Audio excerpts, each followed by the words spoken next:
الحمدللہ والصلاۃ والسلام علی رسول اللہ۔ آج کی مجلس میں مجھے گفتگو کرنا ہے جس موضوع پر وہ ہے بچوں کو مارنا، اور اس موضوع کو منتخب کرنے کی وجہ یہ ہے کہ بچوں کو مارنے کے حوالے سے ہمارے معاشرے میں دو انتہائیں پائی جاتی ہیں، دو طرح کے ایکسٹریم مزاج پایا جاتا ہے لوگوں کا۔ ایک ایکسٹریم تو یہ ہے نا کہ کچھ لوگ یہ سمجھتے ہیں بچوں کو سرے سے مارنا ہی نہیں چاہیے، بچوں پر ہاتھ اٹھانا ہی نہیں چاہیے، اور بلکہ بعض لوگوں کو میں نے دیکھا کہ وہ باقاعدہ دین کا حوالہ یہ دے کر کے بولتے ہیں کہ بچوں کو نہیں مارنا چاہیے۔ یہ ایک انتہا ہے کہ سرے سے بچے پہ ہاتھ ہی نہیں اٹھا سکتے ہیں، بچے کو مار ہی نہیں سکتے ہیں، یہ انتہا بھی غلط ہے۔ اور بلکہ یہ جو میں نے ان لوگوں کو دیکھا ہے، ایسے لوگ جو کہتے ہیں کہ بچوں کو سرے سے مارنا نہیں چاہیے، وہ کہتے ہیں بچوں کے ساتھ بہت دوستانہ ماحول بنا کر کے رکھنا چاہیے، بلکہ دوستانہ ماحول بعض مرتبہ اس انتہا پر چلا جاتا ہے اور بے تکلفی اس درجے کی ہو جاتی ہے کہ بچوں پر باپ کا کوئی روب، کوئی دبدبا، باپ کا کوئی خوف نہیں رہ جاتا، اور یہ بچے کی تربیت کے لیے بہت نقصان دہ ہے۔ کسی نہ کسی درجے پہ باپ کا ایک روب بچے پر ہونا چاہیے، ایک خوف ہونا چاہیے، باپ کا ایک ڈر ہونا چاہیے کہ اگر میں نے یہ حد کراس کر دی تو پھر مجھے ابا کی طرف سے پنشمنٹ ملے گی۔ ابا کا جو ڈر ہے، ابا کا جو روب ہے نا، وہ ایک بہت بڑا فیکٹر ہے جو بچے کو غلطیوں سے بچاتا ہے۔ یہ شریعت کا یہ مزاج نہیں کہ آپ سرے سے جو ہے وہ بچے سے اتنا بے تکلف ہو جائے، جیسے ویسٹرن کلچر میں لوگ ہوتے ہیں نا، hi dad, how are you dude والا کلچر دین کے اندر نہیں ہے۔ بچے پر ایک روب ہونا چاہیے، ایک آپ کا دبدبا ہونا چاہیے۔ دیکھیے اللہ تعالیٰ سے زیادہ انسان کا مزاج کوئی نہیں سمجھتا ہے نا، انسان کی نفسیات، انسان کی جو سائیکولوجی ہوتی ہے وہ اللہ تعالیٰ سے زیادہ کوئی نہیں سمجھتا ہے۔ اللہ تعالیٰ نے انسان کی اصلاح کے لیے ترغیب بھی رکھی ہے اور ترہیب بھی رکھی ہے۔ ترغیب یعنی شوق بھی دلایا گیا ہے، جنت کی لالچ بھی دلائی گئی ہے، اور ترہیب یعنی خوف بھی دلایا گیا ہے، جہنم کا خوف بھی دلایا گیا ہے۔ تو تربیت میں بچوں کے دونوں چیز ہونی چاہیے، ترغیب بھی ہونی چاہیے، ترہیب بھی ہونی چاہیے، ایک روب اور ایک دبدبا بھی ماں باپ کا بچے کے اوپر ہونا چاہیے۔ ہاں، اس لیے اللہ کے نبی صلی اللہ علیہ وسلم کی ایک حدیث ہے نا کہ گھر میں جو کوڑا ہوتا ہے نا، علق الصوت حیث یراہ اہل البیت، گھر میں کوڑا ایسی جگہ پہ لٹکا کے رکھو کہ گھر کے لوگوں کو دکھائی دے۔ کوڑا گھر میں ایسی جگہ لٹکا کر کے رکھو کہ گھر والوں کو دکھائی دے، یعنی کچھ چیزیں جو ہے نا وہ ان کے لیے زبان کافی نہیں ہوتی ہے، کچھ مسائل ایسے ہیں، کچھ غلطیاں ایسی ہوتی ہیں جن کے لیے صرف زبان کافی نہیں ہوتی ہے، اس کے لیے کوڑے کا خوف بھی ضروری ہوتا ہے۔ تو یہ جو ایک مزاج بعض لوگوں کا ہوتا ہے کہ سرے سے، یعنی باپ کا تو تھوڑا بہت روب ہوتا ہے، ہمارے یہاں مائیں خاص طور پہ نا وہ اپنا روب بچوں پہ بالکل ختم کر دیتی ہیں، اور ان کا اپنا کوئی خوف باقی نہیں رہتا ہے۔ جیسے جو ہوتا ہے ہمارے گھروں میں ہوتا ہے نا بعض مرتبہ کہ بچے کوئی غلطی کرتے ہیں تو ماں کیا بولتی ہے، ابا آنے دو تو بتاؤں گی، ابا کو آنے دو تو بتاؤں گی۔ ہاں، یعنی عورت اپنا کوئی روب اور دبدبا بچے پہ قائم نہیں کرتی ہے، اور ایک خوف جو ہے نا وہ بچے کی تربیت کے لیے ضروری ہے۔ بہرحال ہماری شریعت نے اس لیے ایک درجے میں جا کر کے بچوں کو مارنے کی اجازت دی ہے۔ اللہ کے نبی صلی اللہ علیہ وسلم نے فرمایا بچہ جب 10 سال کا ہو جائے اور نماز نہ پڑھے تو اس کو مارو۔ تو ایک ایکسٹریم تو یہ ہے کہ سرے سے جو ہے نا وہ بچوں کو مارنا ہی خلاف شریعت اور خلاف حکمت سمجھا جاتا ہے۔ دوسری انتہا یہ ہے کہ بعض مارنے والے ہوتے ہیں تو وہ مارنے کے لیے بھی کوئی اصول ضوابط نہیں ہوتے، یعنی وہ بس ہر بات میں بچے کو مارنا۔ یعنی سب سے بڑا مسئلہ تو یہی ہے نا کہ مارنا تربیت کا ایک ٹول ہے، لیکن وہ کیا ہے؟ لاسٹ ٹول ہے۔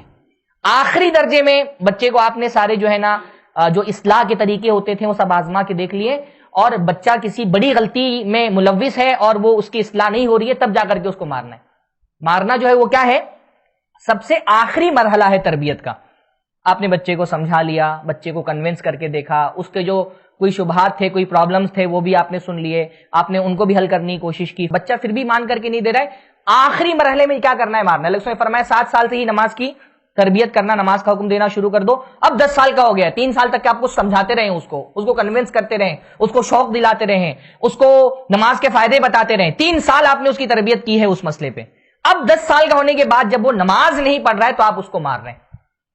تو مسئلہ کیا ہے؟ ہمارے یہاں کوئی بہت سارے ماں باپ ہوتے ہیں نا، ان کے پاس بس ایک ہی جا رہا ہوتا ہے، بس مار دو، ہر مسئلے پہ مارو، ہر غلطی پہ مارو، صبح مارو، شام کو مارو، دن مارو، رات مارو، جیسے گھر پہ آئے پہلا کام پٹائی کرو۔ اس میں کیا ہوتا ہے؟ سب سے بڑا مسئلہ یہ ہوتا ہے نا، مار خود اپنے آپ میں اتنا اثر انداز نہیں ہوتی جتنا مار کا خوف اثر انداز ہوتا ہے۔ مار خود اتنا اثر انداز نہیں ہوتی جتنا مار کا خوف اثر انداز ہوتا ہے۔ اگر باپ 6 مہینے میں ایک بار مار رہا ہے نا، بچے کو یاد رہے گا وہ جو 6 مہینے پہلے مارا تھا نا، وہ مار کا خوف۔ لیکن اب جب روز مارتے ہیں نا، صبح بھی، شام کو، دن رات، روزانہ پٹائی کر رہے ہیں بچے کی، تو وہ مار کا عادی بن جاتا ہے بچہ۔ اس لیے آپ دیکھیں گے نا جن کے جو اپنے بچوں کو بہت پیٹتے ہیں نا، ان کے بچے ڈھیٹ ہو جاتے ہیں۔ میں ایسے بچوں کو بھی جانتا ہوں نا جو بولتے ہیں ارے کیا ہے، ماریں گے ابا، دیکھ لیں گے۔ ہاں، کیونکہ روز کھاتے ہیں نا، اس کو فرق ہی نہیں پڑتا ہے مارنے سے، تو بولتا ہے ابا کیا کریں گے، مار لیں گے نا، چلو مار لیں گے، 10 چڑی کھا لیں گے، لیکن کر لو یہ کام۔ مسلسل مارنے سے کیا ہوتا ہے؟ بچہ ڈھیٹ ہو جاتا ہے، اس کے لیے مار کا خوف اس کے دل سے نکل جاتا ہے. تو اس لیے مارنا اتنا اہم نہیں ہے، مار کا خوف زیادہ اہم ہوتا ہے. تو پہلی چیز تو یہ کہ ایک دم لاسٹ ٹول کے طور پہ مارنے کو آپ استعمال کر سکتے ہیں، یہ نہیں کہ ہر بات پہ آپ مارنا ہی شروع کر دیں. دوسری چیز یہ ہے کہ غلطیوں پر مارے بچے کو، جو واقعتاً اس کا جرم ہے اس پر مارے. بعض مرتبہ ایسا ہوتا ہے بچے کی غلطی نہیں ہے، آپ نے کچھ کام کرنے کے لیے کہا، اس نے کوشش کی، اس سے نہیں ہو پا رہا ہے، وہ اپنے طور پہ اپنا اسٹرگل کر رہا ہے، نہیں اس سے ہو پا رہا ہے، اس پہ نہیں پیٹنا ہے اس کو. ہاں، آپ نے کوئی اس کو سبق یاد کرنے کے لیے دیا، آپ بچہ کوشش کر رہے ہیں، نہیں اس کا ذہن ہے، اس کی ایبلٹی سے باہر ہے، تو اس پر کیوں پٹائی کر رہے ہیں؟ اس میں اس کی کیا غلطی ہے بھائی؟ اگر کسی معاملے میں وہ کوئی چیز نہیں یاد کر پا رہا اور اپنا اسٹرگل وہ دے رہا ہے، اپنے ایفرٹس وہ ڈال رہا ہے، تو اگر کوئی آپ کے بات کو ماننے کے لیے اپنا ایفرٹ وہ دے رہا ہے تو اس کو اپریشیٹ کرنا چاہیے، اس کو مارنا نہیں. جو اس بات پر جو چیز اس کی طاقت، اللہ تعالیٰ اپنے بندوں کو بھی طاقت سے بوجھ نہیں ڈالتا نا، اور جو ان کی طاقت سے باہر چیز ہے اس پر اللہ تعالیٰ سزا نہیں دیتا، تو ہم کیسے سزا دے سکتے ہیں؟ اگر بچہ سبق یاد کر رہا ہے، ہاں اس نے سبق یاد کرنے میں کوتاہی کی تو اس کا جرم ہے. اگر سبق یاد کرنے کی پوری کوشش کر رہا ہے، اس سے نہیں یاد ہو رہا، کوئی میتھس کا مسئلہ ہے نہیں حل کر پا رہا، اس کا ذہن وہاں تک کہ نہیں پہنچ رہا ہے، تو اگر وہ اس کی طاقت سے باہر کی کوئی چیز ہے جس کے لیے وہ کوشش کر رہا ہے لیکن نہیں کر پا رہا، تو اس پر وہ جرم نہیں ہے، اس کا جرم پر مارنا چاہیے، غلطی پر مارنا چاہیے، کوتاہی پر مارنا چاہیے. جو چیز کوتاہی نہیں ہے، اس کا پرابلم ہے، پرابلم کو سالو کرنے کی کوشش کرنی چاہیے. ہاں، ہمارے یہاں تو بس اسی پہ پیٹ دیتے ہیں، استاد سے لے کر کے ماں باپ تک کی، بس وہ سبق نہیں یاد کیا، بھائی اس نے کوشش کی نا. کوئی بھی آدمی اگر کوشش کر رہا ہے تو وہ اس کی کوشش پر اس کا شکریہ ادا کرنا چاہیے، اس کو اپریشیٹ کرنا چاہیے، اس کی حوصلہ افزائی کرنی چاہیے. اور غلطیوں پر بھی کیسے مارنا چاہیے بھائی؟ غلطی کے حساب سے مارنا چاہیے، چھوٹی غلطی بڑی غلطی. دیکھیے بچے کیا ہوتے ہیں نا، بچے آپ کے رسپانس کے حساب سے، آپ کے رد عمل کے حساب سے غلطیوں کو کیٹیگرائز کرتے ہیں. آپ جس طرح کا رسپانس دیتے ہیں نا، بچے غلطی کو اس کیٹیگری میں رکھتے ہیں. مثلا آپ نے سگریٹ منگائی بچے سے، بچہ نہیں لے کر کے آئے تو آپ نے پیٹ دیا. اور آپ نے جو ہے وہ نماز نہیں پڑھی تھی بچے نے، آپ کو پتا چلا اور آپ نے بس ڈانٹ دیا، ڈانٹ کر کے چھوڑ دیا. بچے کو کیا لگے گا؟ سگریٹ نہیں لا کر کے دینا زیادہ ہی بڑی غلطی ہے، اور نماز نہیں پڑھنا اس سے کوئی فرق نہیں پڑتا ہے نا. بچے کیٹیگرائز کیسے کرتے ہیں؟ وہ قرآن سنت پڑھ کر کے نہیں دیکھتے کون سا جرم بڑا ہے کون سا چھوٹا ہے. بچے آپ کے رسپانس سے طے کرتے ہیں کون سی غلطی بڑی ہے کون سی چھوٹی ہے. اس لیے رد عمل میں نا، بلکہ میں یہ دیکھتا ہوں نا، بعض مرتبہ ایکٹنگ کرنی پڑتی ہے رد عمل کی. بچہ کہیں سے گالی سیکھ کر کے آ گیا ہے نا، اب ایک کامن بات ہے کہ بھائی بچہ جائے گا تو کچھ چیزیں سیکھ کر کے آئے گا. اب ہو سکتا ہے آپ کو اتنا غصہ نہیں آ رہا ہو کیونکہ آپ یہ دیکھ رہے ہیں کہ بچے، لیکن آپ کو بہت غصے کا اظہار کرنے کی، ایک غصے کی ایکٹنگ کرنی پڑے گی تاکہ آپ کو اس بچے کو سمجھ میں آئے کہ بہت بڑی غلطی کر دی میں نے، ہے نا. تو آپ کے رسپانس سے جو ہے نا وہ بچہ غلطیوں کو کیٹیگرائز کرتا ہے کہ کون سے لیول کی میری غلطی ہے. اب آپ چھوٹی سی غلطی پہ مار دیتے ہیں اور بڑی غلطی پر بھی کچھ نہیں کہتے ہیں، تو بچے کو جو بڑی غلطی ہے اس کو لگتا ہے یہ چھوٹی غلطی ہے، اور جو چھوٹی غلطی ہے اس کو لگتا ہے کہ یہ بڑی غلطی ہے. تو غلطیوں پہ مارنا چاہیے. پھر ایک تیسری چیز کیا ہے کہ ایک مارنے کی عمر ہوتی ہے نا. اللہ کے نبی نے فرمایا 10 سال سے پہلے بچے کو نماز چھوڑنے کے لیے بھی نہیں مارنا ہے. 10 سال سے پہلے ہمارے یہاں اس کا بھی کوئی رعایت نہیں. میں دیکھتا ہوں بعض مائیں جو ہے نا وہ 8 سال 9 سال 1.5 سال 2 سال کے بچوں کو پیٹ دیتی ہیں. ہاں، 1.5 سال 2 سال کا بچہ، اس کو پٹائی کا مطلب کیا سمجھ میں آتا ہے؟ اس کو پکڑ کے پیٹ دیں گی. اللہ کے نبی صلی اللہ علیہ وسلم نے نماز جیسے چھوڑنا اس جرم پر بھی کب 10 سال بعد مارنے کی اجازت دی ہے. اور پھر اس کے بعد کیا ہے کہ کس گناہ پر مارنا ہے؟ چھوٹی چیزوں پہ نہیں مارنا. اللہ کے نبی صلی اللہ علیہ وسلم نے نماز چھوڑنے پر مارنے کا، کیونکہ نماز چھوڑنا بہت بڑا جرم ہے. آپ دینی اعتبار سے دیکھیں نا، نماز چھوڑنا کیا ہے؟ کفر کے درجے کا جرم ہے، کفر عملی ہے. اور وہ بچہ اگر نماز کی تربیت نہیں ہوگی تو وہ دین سے باہر چلا جائے گا، ہاں گمراہ ہو جائے گا. تو نماز چھوڑنا بہت بڑا جرم تھا، اس لیے اس سے مارنے کی اجازت دی گئی. چھوٹی چھوٹی باتوں پہ نہیں مارنا ہے. ہاں، بہت بڑی غلطی بچہ کر رہا ہے تب مارنا ہے. لیکن ہمارے یہاں کیا ہوتا ہے، ہمارے یہاں ماں باپ جو ہے نا وہ بچے کی غلطی کے حساب سے نہیں مارتے، اپنے مزاج کے حساب سے مارتے. ہاں، اپنے مزاج کے، میرا موڈ کیسا ہے، اپنا غصہ اتارنے کے لیے مارتے. غصہ اتارنے کے لیے بچے کو نہیں مارنا ہے.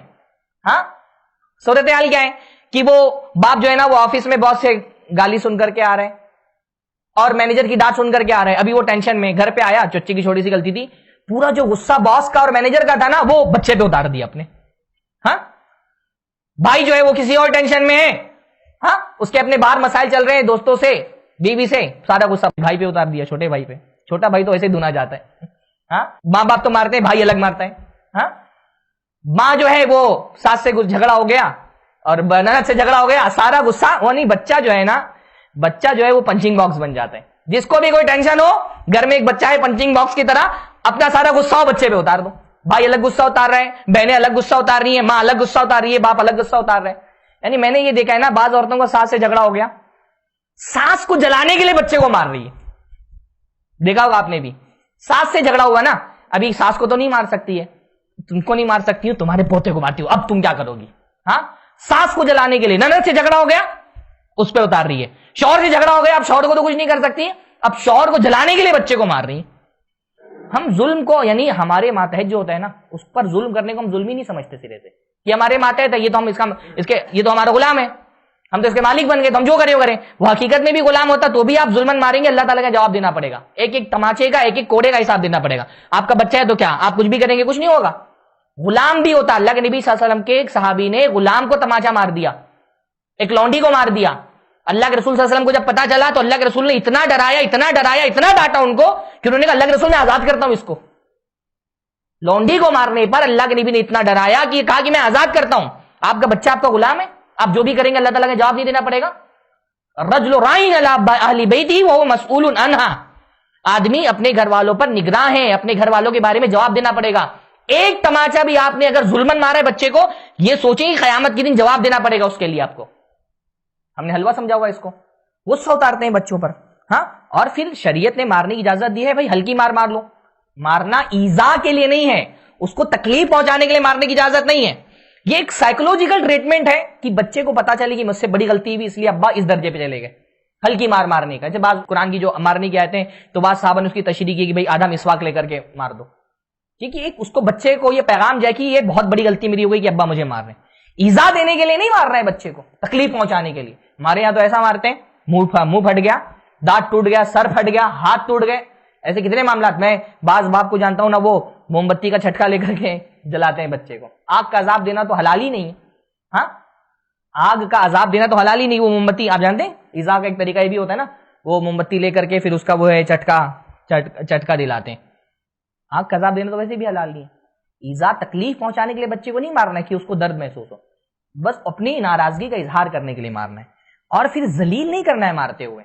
ہم بچے کو نہ ذلیل کرتے ہیں، اس کا جو ایگو ہے، سیلف ریسپیکٹ، اس کو کچل کر کے رکھ دیتے ہیں۔ بچوں کو ذلیل کرنے سے بچنا چاہیے، کیوں؟ کیونکہ بچوں کا سیلف ریسپیکٹ جو ہے نا وہ ان کا محافظ ہے۔ آپ بچے کو عزت دیں گے نا، اس کو عزت کا تصور دیں گے، اس کو عزت کا شعور دیں گے، سیلف ریسپیکٹ کا ایک اس کو شعور دیں گے، یہ عزت کا تصور اس کو بہت ساری غلطیوں سے بچائے گا آگے جا کے۔ اس کو لگے گا کہ میں فلاں غلطی کی تو میری عزت خراب ہو جائے گی، میں بدنام ہو جاؤں گا۔ اب جب آپ نے اس کی عزت کو کچل کر کے رکھ دیا ہے، اس کا کوئی سیلف ریسپیکٹ باقی ہی نہیں بچا ہے، تو پھر وہ ایک بہت بڑا جو ایک گناہوں سے بچنے کا ایک بہت بڑا ذریعہ تھا وہ آپ نے ختم کر دیا، ایک دیوار تھی جو آپ نے توڑ دی اس کی۔ تو بچے کو مارتے ہوئے ذلیل نہیں کرنا ہے، دوسرے بچوں کے سامنے نہیں مارنا چاہیے، باہر محلے میں لے جا کے نہیں مارنا چاہیے۔ بھئی ہم لوگ تو یہیں بہرام میں پلے بڑے ہیں نا، باندرا میں، تو ہم اس طرح کے مناظر ہم نے بہت دیکھے، ننگا کر کے گھر پہ باہر لے جا کر کے گلی میں مارتے ہیں ماں باپ، ہاں، ننگا کر کے وائر سے مارتے ہیں گلی میں لے جا کر کے۔ کتنی مطلب آپ کا بچہ اگر بے حیا ہے تو اس کو حیا سکھانی چاہیے۔ ہمارے یہاں حیا ہوتا ہے نا تو بے حیا بنا دیتے ہیں، ننگا کر کے مارتے ہیں، گھر کے باہر چھوڑ دیتے ہیں ننگا کر کے۔ ذلیل نہیں کرنا چاہیے بچے کو۔ اور آخری بات یہ کہ کون مارے گا؟ ماں باپ تو گارجین ہے، ماں باپ کو مارنے کی اجازت ہے۔ استاد بغیر ماں باپ کی، یہ فتویٰ ہے باقاعدہ، استاد بغیر ماں باپ کی اجازت کے بچوں کو نہیں مار سکتا۔ جیسے کسی کا مال آپ بغیر اجازت کے نہیں لے سکتے نا، جیسے مال ہے ویسے جسم ہے، نفس اور مال یہ دونوں حقوق ہوتے ہیں۔ آپ جیسے میرا مال بغیر اجازت کے نہیں لے سکتے، ویسے ایک بچے کو مال اس کا بغیر اجازت کے نہیں لے سکتے، تو اس پر جسمانی تشدد بھی کسی طرح کا بغیر اس کے باپ کی اجازت کے نہیں کر سکتے آپ۔ جو اس کا ولی ہے، گارجین ہے، اس سے اجازت لینی پڑے گی آپ کو اگر اس کو ہاتھ اٹھانی ہے تو۔ ہمارے معاشرتی سطح پہ جو ہے نا شدت پسندی اور مارنا، یہ ہمارا محبوب ترین مشغلہ ہے، چاہے شوہر ہو چاہے باپ ہو، ہاں، یا بعض شوہروں کو ان کی بیویاں بھی پیٹ دیتی ہیں پکڑ کے، ہاں۔ تو مارنا جو ہے نا وہ ہمارے مزاج کا حصہ بن گیا ہے۔ مارنا جو ہے نا وہ ٹھیک ہے، ایک درجے میں جا کر کے شریعت اجازت دیتی ہے، پر شریعت اس کو واجب نہیں کرتی ہے، وہ حکمت اور مصلحت اور شرطوں کے ساتھ وہ چیزیں گھری ہوئی ہوتی ہیں۔ اللہ تعالی ہم کو صحیح سمجھ عطا فرمائے۔ اگلے درس میں انشاءاللہ عورتوں کو مارنے پہ بات کرتے ہیں۔